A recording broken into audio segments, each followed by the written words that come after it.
할렐루야. 할렐루야. 우리 제목 한번 띄워주시겠어요? 자, 함께 읽어봅시다. 오르반은 틀리지 않았다. 틀리지 않았다. 오르반은 오르반은 틀리지 않았다. 틀리지 않았다. 여러분, 오늘 말씀은 여러분에게 한 가지 질문을 하면서 시작하고 싶습니다. 여러분, 오늘의 여러분을 만든 거는 누구라고 생각하십니까? 이게 무슨 말일까요? 부모님이 나를 만들어서 부모님의 선택으로 내가 오늘의 권용일이 됐는지, 오늘의 은정윤이 됐는지, 오늘의 나는 대체 누가 만든 것인가? 학교가 여러분을 그렇게 만들었을까요? 아니면 여러분이 주어진 그런 모든 환경들이 여러분을 만들었을까요? 다 영향이 있습니다. 그런데 가장 큰 원인이 있어요. 그건 뭐냐면 바로 여러분들의 선택이라는 거예요. 이해되기 쉽게 제가 설명을 해드릴게요. 여러분, 오늘의 저는 어떻게 만들어졌을까요? 저는요 7살 때 교회를 처음 갔는데, 그때 갔던 이유가 다른 거 없었어요. 시골이다 보니까 가게가 없었어요. 편의점도 없고.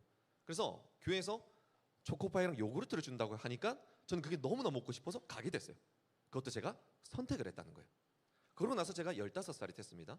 그때는 시골 교회, 자그마한 교회다 보니까 담임 목사님이 빠르게 또 바뀌시기도 했어요. 그래서 15살 때 바뀌셨는데, 그때 저는 이런 생각을 했어요. 와, 드디어 해방이다. 7살 때부터 14살까지 다녔던 이 교회 이제는 그만 다니자. 그러니까 안 다니려고 선택을 했지만, 그 목사님이 한 달 동안 안 나오는 저를 계속 찾아오셨어요. 그래서 이 목사님이라면 진짜 나를 진심으로 생각해 주는 분이겠구나 해서, 그래, 다시 교회를 나가야겠다라고 선택을 했어요. 그러고 나서 20살이 됐습니다. 그때 목사님께서 저에게 한 가지 추천을 하셨어요. 용일아, 너가 대학교 가면 CCC라는 기독교 동아리 한번 들어가 봐. 그 조언에 저는 선택을 해서 들어가게 됐어요. 그리고 그해 여름 CCC를 들어가고 수련회를 가서 예수님을 인격적으로 만나게 됐습니다. 그렇죠, 여러분. 7살 때부터, 아니 태어날 때 정말 그 모든 순간순간마다 저는 제 선택으로 이 자리에 와서 권용일이 됐다라는 거예요. 그러면 이런 말하는 친구들도 있을 겁니다. 아니, 강사님, 선택이라고 하시는데 저는 솔직히 부모님이 저를 거의 강제로 항상 이리저리 다 선택하게 하시는 것 같아요. 저는 선택할 수가 없는 것 같은데요. 저는 그런 가정인 것 같은데요 라고 생각하는 친구 분명히 있을 겁니다. 근데 여러분, 사실 잘 생각해 보면 사실 그것도 여러분의 선택이라는 거예요. 무슨 말이에요? 솔직히 여러분, 부모님 말 듣고 싶어요? 안 듣고 싶어요? 듣기 싫죠? 듣기 싫은데 여러분, 왜 그 말을 들어요? 혹시나 부모님이 속상해 하실까 봐. 또 부모님이 괜히 내가 이 말하면 서로 또 사이도 안 좋아지고 괜히 그냥 귀찮은 일 만들기 싫으니까. 아니면 어떤 친구는 그런 친구도 있죠. 혼나기 싫으니까. 그래서 그 말씀에 순종하기도 해요. 근데 여러분, 그때 정말 그 선택지밖에 없습니까? 부모님을 따르는 선택밖에 없어요? 아니요. 무시할 수도 있잖아요. 반항할 수도 있잖아요. 근데 여러분, 그걸 왜 안 하는 거예요? 왜? 내가 걸리는 게 있으니까. 이게 좀 더 좋다고 생각하니까 결국 선택한다라는 거예요. 그래서 여러분, 이것을 또 한 가지 묻고 싶어요. 오늘날 이 자리에 앉은 여러분들이 지금 가장 고민하고 있는, 그래서 내가 뭘 선택해야 될지 그 생각하고 고민하고 있는 그 주제는 대체 무엇입니까? 학업에 대한 것일 수도 있고, 진로에 대한 것일 수도 있고, 또 친구 관계일 수도 있겠죠. 이 친구를 선택해야 되나? 저 친구를 선택해야 되나? 그럼 또 한 가지 물어볼게요. 그러면 그 수많은 선택지 중에 뭐가 진짜 올바른 선택입니까? 잘 모르겠죠. 그래서 오늘은 이 수많은 선택의 이 고민 앞에서 내가 대체 뭘 해야 하나님께서 기뻐하시고, 뭘 해야 하나님이 원하시는 선택을 할 수 있을까 고민하고 있는 우리 모든 친구들이 말씀을 통해서 그 방법을 찾아보고자 합니다. 여러분, 오늘은 이 본문에 두 여자가 등장하게 됩니다. 한 여자는요 굉장히 상식적인 선택을 했어요. 그리고 또 한 여자는요 굉장히 바보 같은 선택을 합니다. 그런데 여러분, 정말 이상하게도 이 성경은요 오히려 바보 같은 선택을 한 그 여자의 이름으로 책 한 권을 쓰게 됐어요. 그게 오늘 우리가 읽었던 룻기서입니다. 자, 그러면 대체 이 두 여자한테 어떤 일들이 있었을까요? 여러분, 이 말씀의 배경은 베들레헴이라는 동네예요. 이 베들레헴은 굉장히 시골입니다. 작은 시골이에요. 거기에 나오미라는 사람이 살았어요. 이 나오미는요 듬직한 남편도 있었고요, 너무나 소중한 두 아들도 있었습니다. 남부러울 것 없는 화목한 가정이었어요. 그런데 어느 날 이 베들레헴이라는 동네에 흉년이 찾아오게 돼요. 그래서 더 이상 여기 있을 수 없겠다 생각해서 이사를 하게 됩니다. 자, 모압 땅이란 곳을 이사를 딱 하는데 그래도 좀 이제 거기는 흉년은 좀 아니니까 괜찮을 줄 알았어요. 그런데 이 나오미에게 비극이 찾아옵니다. 뭐냐? 남편이 갑자기 죽어요. 이유도 몰라요. 갑자기 죽어요. 하지만 우리가 이유는 알 수 없지만 한 가지 확실하게 알 수 있는 게 있죠. 뭐예요? 나오미는 굉장히 힘들었을 거란 거예요. 남편을 잃은 힘듦도 있지만 여러분 이 당시에 이따가도 설명을 하겠지만 가장이 없이 아버지가 없이 남편이 없이 살아간다는 건요 거의 먹고 살 길이 없다고 봐야 돼요. 그러니 얼마나 좌절감이 있었겠어요. 근데 여러분 나오미 그래도 살아야 되겠죠. 왜? 자기도 살아야 되지만 다른 것보다 두 아들이 남아 있잖아요. 그래서 나오미는 다시 살아보자고 살아가게 됩니다. 감사하게도 이 모압 땅에서 너무나 아름다운 두 며느리를 얻게 됩니다. 그것이 오늘 아까 이야기했던 바로 룻과 오르바 이 두 여인입니다. 자, 이제 예쁜 며느리 둘도 얻었고 이제 행복한 일만 남을 줄 알았어요. 그런데 또 비극이 일어납니다. 말씀 한번 같이 읽어볼까요? 시작.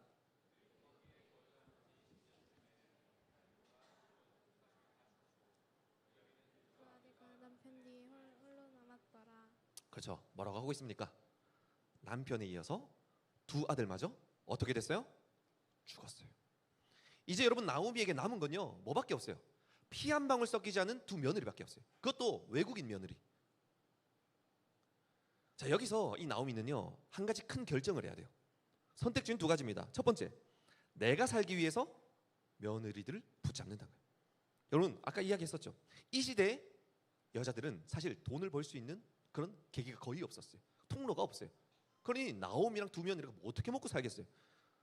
그래서 이 당시에 과부, 남편을 잃은 걸 과부라고 하는데 이 당시 과부는 사실상 거지랑 다름이 없어요. 근데 여러분 그래도 이 두 며느리는 젊은 과부잖아요. 그렇죠? 그래서 어떻게든 살 수는 있겠죠. 근데 나오미는 늙은 과부였어요. 아무 희망도 없고 이 며느리가 없으면 그냥 죽는다고 봐야 되는 인생이었다라는 거예요. 자, 그러면 두 번째 선택지가 있겠죠. 뭐예요? 내가 굶어 죽더라도 며느리들의 인생을 위해서 그들을 떠나보내준다는 거예요. 왜? 나랑 같이 있으면 이 며느리는 평생 혼자 살아야 되거든요. 거의. 그래서 본문 말씀을 다른 데도 잘 보면 이런 말을 해요. 나오미가 며느리들이 막 이제 아닙니다 막 이렇게 탁 하니까 이 나오미가 이런 말을 해요. 얘야 그렇다고 해서 내가 다시 결혼을 해서 내가 자녀를 낳아서 그 자녀가 자라서 너희랑 결혼하게 할 수는 없지 않겠느냐. 그렇게 할 수밖에 없었어요. 그 당시 문화가. 근데 그렇게도 못하잖아요. 그래서 이 나오미 입장에서는 어떻게든 며느리의 인생을 위해서 보내줘야 되는 거예요. 만약 여러분이 나오미라면 이 둘 중 어떤 선택을 하겠습니까? 오늘 본문에 바로 이 나오미의 선택이 나오고 있어요. 뭐라고 하냐면 너희는 각기 너희 어머니 집으로 돌아가라. 내 딸들아 돌아가라. 너희가 어찌 나와 함께 가려느냐. 내 딸들아 되돌아가라. 여러분 한 번도 아니고 세 번이나 나오미는요 자기가 죽는 길을 선택했다는 거예요. 나는 죽어도 좋으니 너희는 살아라라고 이 두 며느리에게 말했다는 거예요. 여러분 이 방금 했던 말 나는 죽어도 좋으니 너희는 살아라 이 말 끝에 우리가 또 한 번 나오게 될 때 꼭 기억하고 있으세요. 자, 나오미의 선택은 이제 끝났어요. 보내주는 거죠. 되돌아가라고 했어요. 그런데 여러분 사실 진짜 선택은 지금부터 나오게 됩니다. 이 돌아가라는 말 앞에 선 누구? 두 며느리. 그 두 며느리도 선택해야 되는 거예요. 돌아가면요 새 인생이 열립니다. 새로운 남편 만날 수 있고 새로운 가정 꾸릴 수 있고 굶어 죽지 않을 수 있어요. 그런데 반대로 시어머니를 따라가게 되면 평생 동안 시어머니를 모시고 살거나 또 먹고 사는 것조차도 걱정하면서 살아야 할 수 있어요. 아무것도 보장되지 않은 길이에요. 이제 오르바와 룻이 결정할 차례죠. 그런데 여러분 여기서 잠깐 한번 우리의 모습을 돌아봅시다. 이 나오미가 룻이 마주한 선택의 갈림길 사실 여러분의 모습 아니겠어요? 여러분도요 매일의 삶 가운데 선택의 갈림길 속에서 살아가고 있어요. 시험 기간에 금철 가는 거 싫습니까? 솔직히 어렵잖아요. 시험 기간에 주일 예배 가는 거 어렵잖아요. 고민이죠. 그냥 그거 안 가면요 사실 인강 몇 개나 더 들을 수 있잖아요. 또 내일 공부할 거 미리 공부할 수도 있잖아요. 성적도 더 올릴 수도 있잖아요. 사실 그게 가장 합리적인 선택이라는 거예요. 여러분 솔직히 이번 수련회도 마찬가지입니다. 여러분 그런 고민했을 겁니다. 신청하기 전에 내가 고3인데 3일 동안이나 거기 간다고? 오히려 인강 드는 게 맞지 않아? 이런 고민 분명히 했을 거란 거예요. 그리고 여러분 그 계산 틀린 거 아닙니다. 여러분 합리적인 선택이에요. 자 여러분 그래서 오늘 이 오르바 룻 중에서도요 그런 합리적인 선택을 했던 사람이 있었어요. 누구였습니까? 아까 제목에 오르바가 합리적인 선택을 했다는 거예요. 오르바는 틀지 않았다는 거예요. 14절 같이 한번 읽어볼까요? 시작. 그 시어머니에게 입을 맞추되 오르바가 여기서 입을 맞추죠. 시어머니에게. 여러분 이 당시에 입을 맞추다는 건요 바로 무거운 의미를 가진 작별 인사를 의미해요. 그래서 이제는 당신을 떠나겠습니다 라는 의미가 담겨있는 인사말이라는 거예요. 그렇죠 여러분. 오르바는 그렇게 해서 나오미를 떠나기로 선택했습니다. 새 삶을 살기로 결정한 거예요. 근데 여러분 여기서 어느 누가 이 나오미를 욕할 수 있어요? 누가 욕할 수 있어요? 미래가 보장되지 않은 그 길을 왜 안 가냐라고 누가 말할 수 있냐는 거예요. 그리고 여러분 확실히 그러한 게 아까 14절을 다시 보시면요 이렇게 말하고 있어요. 그들이 소리를 높여 다시 울더니 오르바는 그의 시어머니에게 입맞추되.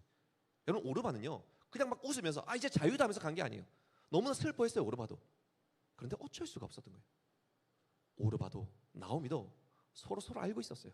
이게 가장 합리적이고 상식적인 선택이라는 거예요. 여러분이 수련회 가지 않고 뭐 입시 준비하고 학원 다니고 공부하는 거 그거 정상이죠. 굉장히 정상입니다. 아니 오히려 고2, 고3인데 대회 준비해야 되는데 수련회 간다고 하면 주변에서 뭐라고 말합니까? 아니 정신이 있나 지금? 시기가 어떤 시기인데? 부모님이 그런 말씀 하시지 않아요? 근데 여러분 오늘 이 본문에 보면 그런 정신머리 없는 선택을 한 사람이 있어요. 누굽니까? 바로 그쵸 룻이에요. 룻. 14절 다시 한번 읽어봅시다. 시작. 그들이 소리를 높여 다시 울더니 오르바는 그의 어머니에게 룻은 그를 붙였더라. 아멘. 여러분 룻의 이 선택은요 맞습니다. 진짜 정신머리 없는 선택이에요. 손해보는 선택이에요. 아무 희망도 없는 선택인 거예요. 죽으러 가는 선택인 거예요. 그런데 여러분 오늘 이 본문의 룻은 나오미를 어떠했다고 말하냐면 붙쫓았다라고 말을 하고 있어요. 이거 처음 들어본 아마 단어일 거예요. 근데 이 붙쫓았다라는 이 말이 원어로 보면 어떤 의미냐면 하나로 쫙 붙어있다는 의미예요. 그래서 갈라내려고 해도 만약에 설령 갈랐다 해도 가르게 되면 둘 다 죽을 만큼 그 정도로 하나로 꽉 붙어있는 존재라는 거예요. 여러분 룻은요 나오미를 그렇게 생각했다는 거예요. 자신에게 나오미 시어머니는 그 정도 내가 시어머니가 떨어지면 나는 죽는다 라고 생각했다는 거예요. 세상이 아무리 당신을 쓸모없다고 해도 당신을 아무 도움이 없다고 해도 저는 당신이 필요합니다. 시어머니가 필요합니다 라고 고백한 것이 바로 붙쫓았다 라는 고백이라는 거예요. 근데 여러분 이상하죠? 아니 나무에게 뭐가 있길래 뭐 붙여차요? 뭐가 있다고 그렇게 막 목숨까지 걸면서 가냐는 거예요. 나무는 해줄 게 없어요. 집도 없고 돈도 없고 미래도 아무것도 없습니다.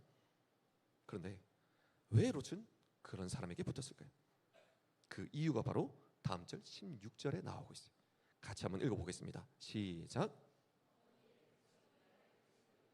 어머니의 하나님이 나의 하나님이 되시리니. 아멘. 여러분 이 말씀이 의미하는 게 무엇인지 아십니까? 룻이 붙여졌던 건요 나오미가 아니라 나오미가 믿었던 하나님이었다는 거예요. 하나님이 없이 나는 살 수 없다라고 고백했다라는 겁니다. 룻은요 어떻게 그러면 하나님을 그렇게 볼 수 있었을까요? 바로 지난 10년 동안 시어머니 나오미가 살면서 많은 걸 경험했어요. 시아버지가 죽게 되고 남편들도 두 아들도 다 죽게 되면서 이제는 나오미가 분명히 그렇게 인생 가운데 처참한 인생들을 그런 환경들을 보내주신 하나님을 원망할 줄 알았는데 나오미는 원망하지 않아요. 끝까지 그래도 하나님 곁에 있습니다. 하나님을 놓지 않아요.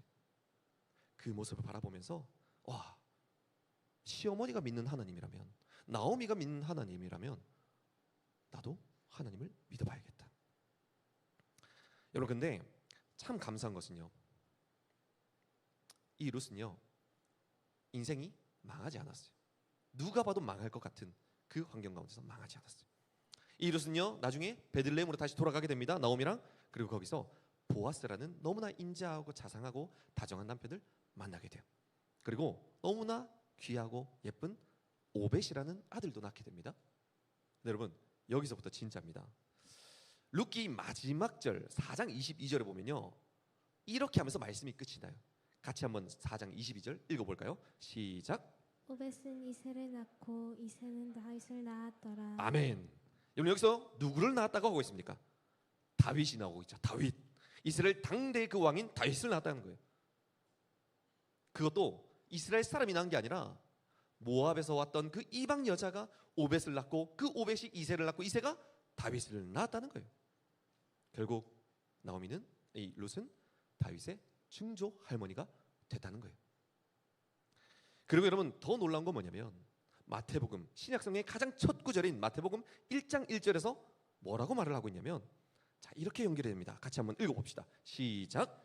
아브라함과 다윗의 자손 예수 그리스도의 계보라. 아멘. 여러분 그 다윗이 누구로 이어졌나요?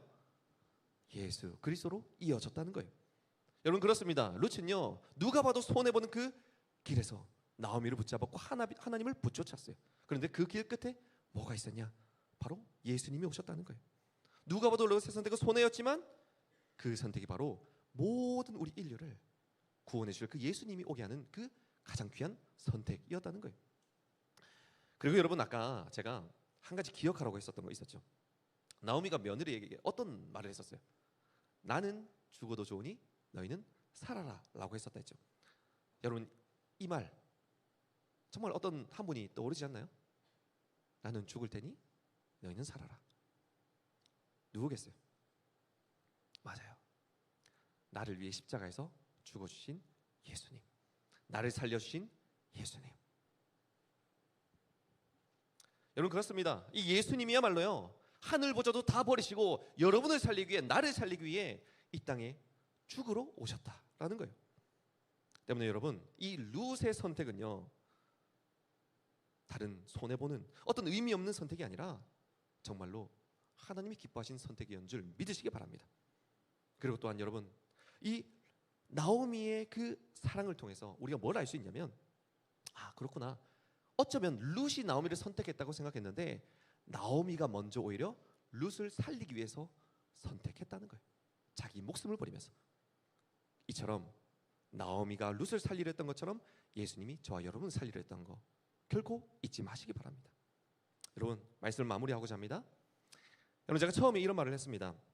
오늘의 나는 내 선택의 결과물이라고 했어요. 그리고 여러분은요 한 분도 빠짐없이 이번 주에 한 가지 선택을 했어요. 어떤 선택을 했냐면 바로 오늘이 예배의 자리로 나오는 선택을 했다는 거예요. 각자의 모든 삶의 바쁨 또 어려움들이 있겠지만 룻의 자리로 여러분이 선택을 했다는 거예요. 근데 여러분 한 가지 저는 더 권면을 합니다. 아직 여러분 고2, 고3 많은 우리 친구들 중에 수련회를 고민하고 있는 친구들이 있을 거예요. 그래서 주변 사람들이 수련회 간다 하면 오히려 왜 가냐? 지금 갈 시기냐?